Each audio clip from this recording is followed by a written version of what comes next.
The fireworks are being set off here in Milwaukee. 25,000 Bucks fans filled the Deer District for Game 3 of the NBA Finals, the first Finals game in this city since 1974. And guys, the Bucks made their waiting worth it with a 20-point win over the Phoenix Suns, 120-100. The final score. Giannis Antetokounmpo followed up his 42-point performance in Game 2 with 41 more in Game 3, except, well, this time, the win.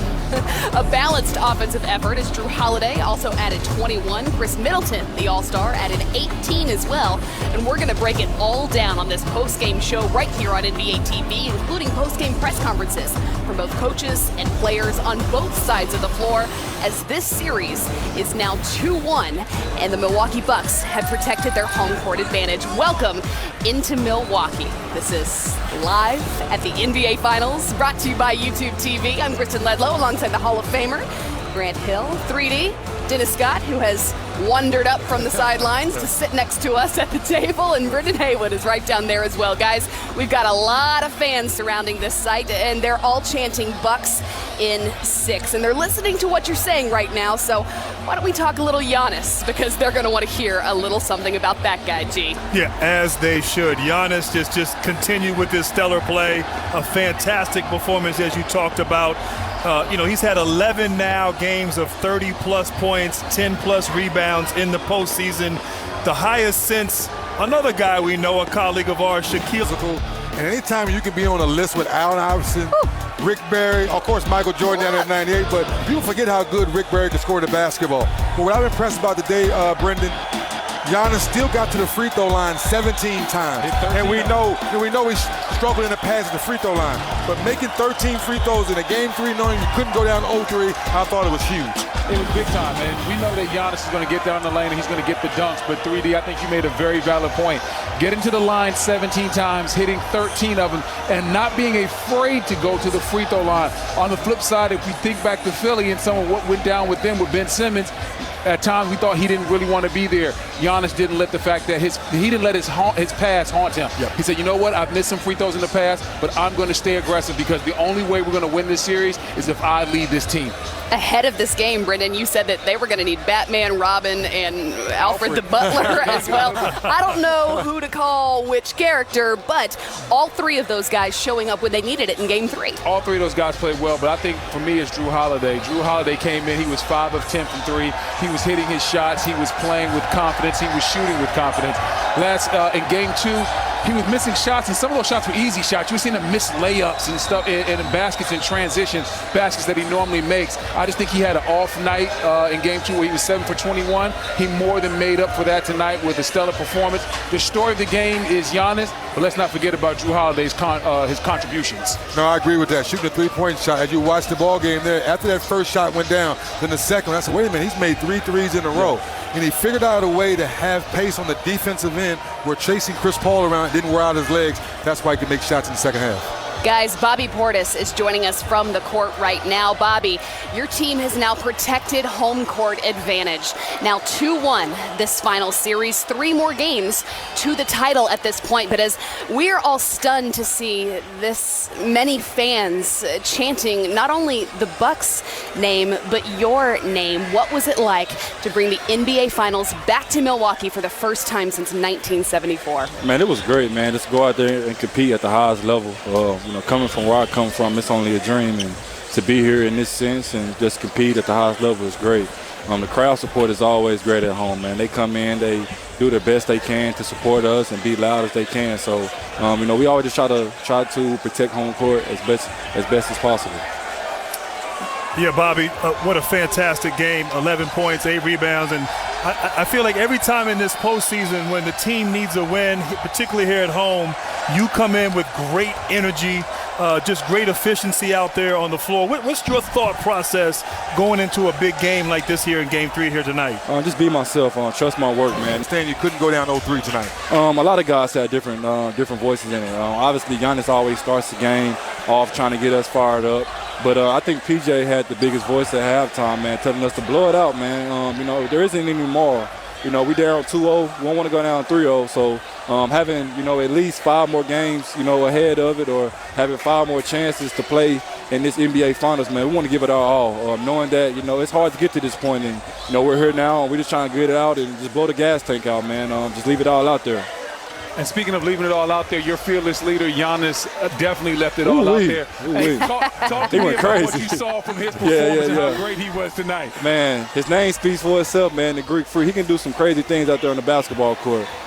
Being able to hyperextend his knee, less than 2 weeks ago, and to be able to come in and get 40 points back to back and act like he didn't even hyperextend his knee. So he's a relentless player. He's a great leader, and it's fun to play with him out there. He's really unselfish, and all you got to do is cut to the hole, and he'll find you. Bobby, you added 11 points and 8 rebounds off the bench. How would you define your role on this team at this point? Just coming in, bringing energy off the bench, being myself, bringing some scoring off the bench, and being who I am. I think the Bucks have done a great job of just letting me be me, and that's, helped me be at peace in life. At this point in my life, I'm just at peace in, my role and my play, and going out there just doing everything I can to, help the team win.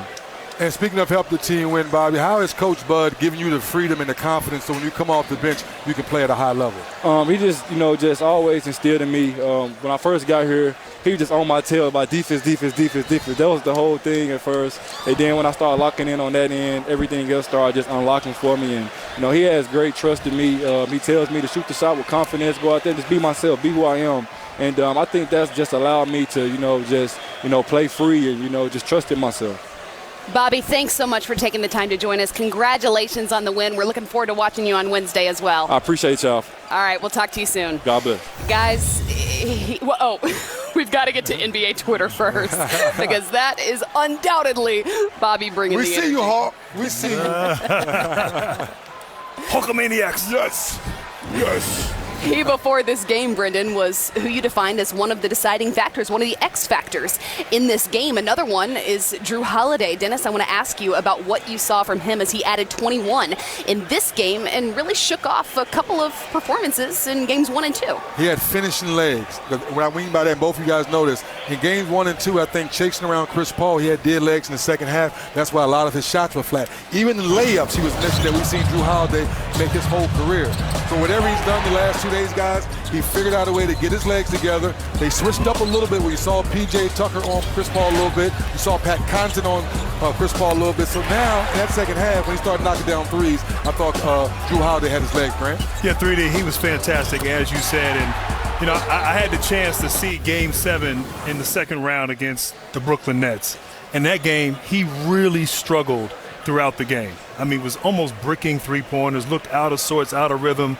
But down the stretch in the fourth quarter late, he hit some big-time shots. And that showed me, it's one thing when things are going well and you're a shooter, and you know this as well as anyone. But when you're struggling, but you find a way to get it going, that's the sign of some mental toughness. So when I saw that there, I knew this is a guy, and the fact that he struggled in Phoenix, didn't play well, hearing all the critics, everyone talking about that, but just to be able to quiet himself down, find some inner peace and calm, and come out and be effective for his ball club, I'm not surprised the least bit. And he got it done, and, they're going to need for him to continue to play like that to try to get back into this series. Let's go ahead and take a look at his shot chart presented by Kaiser Permanente. Brendan, I want you to talk a little bit more about not what it takes to knock down shots. These are the best players in the world playing on this stage, but what it takes mentally to rebound from poor performances on the biggest stage. Mentally, when you're in the NBA, you almost have to have an unhealthy belief in your own skills. Yeah. Because on nights where you struggle and everybody's on you and Twitter's roasting you, you have to be able to put that behind you, go on about your business, and then bounce back and come back the next day and act like none of that happened. And that's what the best players in this league do. Like, I played with some guys like Gilbert Arenas could miss 10 shots in a row. Next one going in, right? All I need to do is see one go in. I'm about to hit 8 in a row. I wish he had played during the Twitter era. Maybe not. But my point is, when you have guys that have high self-confidence, they can go from games where they don't play well. They can have a game or two in a row where they don't play that well. but they're never going to just say, oh, well, I'm going to shy away from the moment, because they always believe in their skill set and they trust their skills. Drew Holiday trusts his skills. Even in game 2, it wasn't like he shied away from the moment. He just didn't play well. He was 7 for 21. Came right back tonight and was shooting those same shots again. And tonight they went down and he was 5 of 10 from 3, and I think 8 to 14 from the field. You know, I just love what you just said there, Brendan. And just sort of from a perspective standpoint, the NBA, you have 300-400 of the best players in the world. And there's a reason why they get to the NBA. And they trust and believe in themselves, whatever that role might be. If you're a shooter, a rebounder, a defender, you have the ultimate confidence in what you do. Sometimes you're up and down, but you believe. And You saw that Drew Holiday came back, bounced back, tremendous effort. Speaking of NBA Twitter, I hear we've got yet another one. Uh-oh. What do you think of that, guys? Okay, I see it. A little bold, perhaps, but let's do it. At least you got the win. At least you got the win tonight. You got some more work to do, though. But I'm not mad at him. I'll tell you, Oscar was a big guard. Come on. Solid guard. Solid. Yeah. Let's talk a little bit, though, about where the momentum shifted in the final minutes of that second quarter heading into halftime. I mean, we could have cut that stat box right there at the top stat line, 30-9, the Bucks over the Suns. What was it that triggered that momentum shift, Grant? It was energy. I think their defense was obviously spectacular. You know, they were able to just get their shots, knock them down with confidence. We talked about Middleton, his performance in this postseason in Game 3, stepping up with confidence. Right here, extra hustle plays. PJ Tucker not giving up on the play, finding Giannis, and then defensively getting stops, getting out in transition 3D where they thrive, and of course Giannis making the right decision at the rim. Yeah, you have to pick your poison with Giannis coming down here. Chris Middleton, secondary break. One thing Bud talks about, swing, sharing the basketball, and Drew Holiday. Man, what a great pass. Ball went from one side of the floor back to the other side of the floor for a wide open 3, Brendan. Yeah, and then you see Drew Holiday right here pestering Devin Booker, who had probably his worst game of the playoffs, not just the finals. And then you see Drew Holiday with the nice behind-the-back pass, and then sharing is caring. Everybody touches it, and Bobby Portis finishes it off with the dunk. And that's what you love to see if you're the Milwaukee Bucks. Great defense turning into great offense, and everybody getting a chance to be a part of it. And Kristen, you're going to know this. When you look at the stat sheet, the game was really won in the second quarter. Yeah. Late in the second quarter, they won that 30, I think it was 39 run. Because the third quarter, they only, won by 7, fourth quarter by 2. So when the coaching staff looks at this stat sheet, Monty Williams, his staff, are going to say, we lost this game in the in the second quarter going to halftime. Well, but at the end of the third quarter, they finished on a 16-0 run as well. So right there, as you mentioned, those final moments of the second and the third quarters, we asked Bobby about it, about the finals being back here in Milwaukee, about the fans that we hear all around us. But how important, Grant, was home court advantage for a team that, as you mentioned, prior to this game, had come back to win here every single time. It's so true. I mean, they're just comfortable playing here. They're familiar surroundings, the crowd, the energy from this building, the energy from this the entire city, Deer District, everyone cheering them on. And what it does is we know Giannis, wherever Giannis is playing, he's going to play well. Yeah. But it's the others, not just Drew Holiday, Chris Middleton, but it's Lopez, it's Tucker, it's Bobby Portis. Everyone collectively feeling comfortable, playing with confidence, getting back to Milwaukee Bucks basketball. So it couldn't come at a better time for them after they struggled in Phoenix. Wait, speaking of the Deer District, did you bring us back one of those Bucks? They took it out. Someone snatched it. I tried to bring back one for y'all. Someone snatched it. They said, 3D, you don't even drink them. What you tell us? I got to get Grant Chris. And they said, nope. They took it right from me. I'm sorry. Oh, man. I hate to hear that. We may have to send you back out there. She was talking about that hat all game long. All day. I barely watched the game. I was just worried about that. We do, though, have to go. We could send you actually back out to the Deer District because we're going to go now to listen in to Bucks coach